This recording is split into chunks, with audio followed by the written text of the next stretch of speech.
দেখেছেন যে কর্মবন্ধন এমন একটা জিনিস, এখান থেকে বেরানো খুব কঠিন, খুব কঠিন।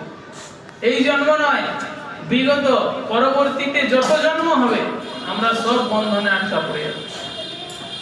আচ্ছা, মনুষ্য জন্ম পাইয়া রাধা কৃষ্ণ নাম ভজিয়া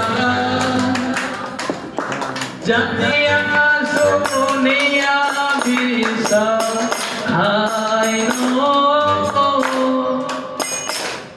বলছে মনুষ্য জীবন লাভ করার পরও যদি কেউ রাধা কৃষ্ণের ভজন না করে, হরিনাম না করে, সে জেনে শুনে বিষ খাচ্ছে। বিষ খেলে কি হয়? মৃত্যু অবধারিত। ঠিক তদ্রূপ যে ব্যক্তি হরিনাম করছে না, সে ব্যক্তি বিষ খাচ্ছে। কে বলছেন এটা? ভগবান বলছেন।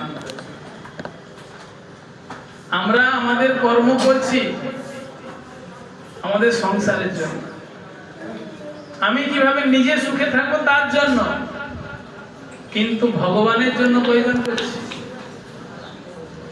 আমরা সবাই বাড়িতে নিজে খাই কিনা? প্রতিদিন 3 বেলা 3 থালা খাই কিনা? কিন্তু এই জগতের সবকিছু তো ভগবানের। আপনি যে মাটির উপর দাঁড়িয়ে আছেন, সেই মাটিটাও ভগবান দিয়েছেন আপনাকে চাষ করার জন্য, থাকার জন্য। কিন্তু আমরা সেটা কি বলি? আমার জায়গায় ঢুকবে না। 20 বছর পর আপনার থাকবে না এই জায়গা। এই জায়গাটা ছিল অন্য কারো, এখন আপনি ভোগ করছেন, আর কিছুদিন পর সেটা অন্য কারো নামে চলে যাবে। তারপরেও আমরা অহংকার করি, এটাই আমার জায়গা।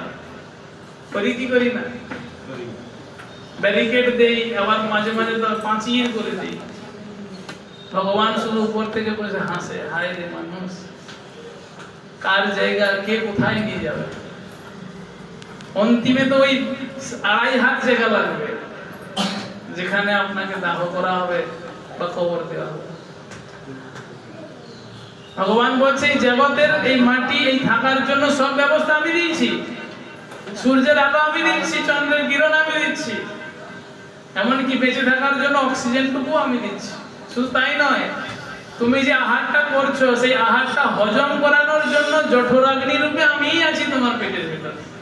তোমার হজম করারও ক্ষমতা নেই, আমি তোমাকে হজম করাই।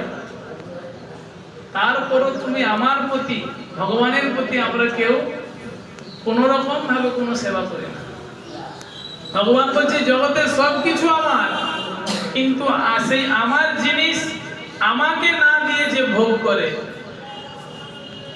সে হচ্ছে সব থেকে বড় পাপী। সে যদি কোনো পাপ কর্ম নাও করে, সে পাপ। আমরা শুধু দুঃখ কষ্ট করি, হে ভগবান তুমি আমাকে কেন এত কষ্ট দিলে, আমাকে কেন এত গরিব বানালে। কিন্তু আমরা কখনো নিজেকে দোষ দেই না যে আমি কেন এত খারাপ কর্ম করছি। ভগবান কাউকে দোষ দেয় না, ভগবান কাউকে কষ্ট দেয় না। কষ্ট পায় মানুষ তার কর্মফলে। আজকে আপনি খারাপ কর্ম করছেন, সেই খারাপ কর্মের ফলস্বরূপই আপনি শাস্তি ভোগ করছেন, এটাই আমরা বুঝতে পারছি না।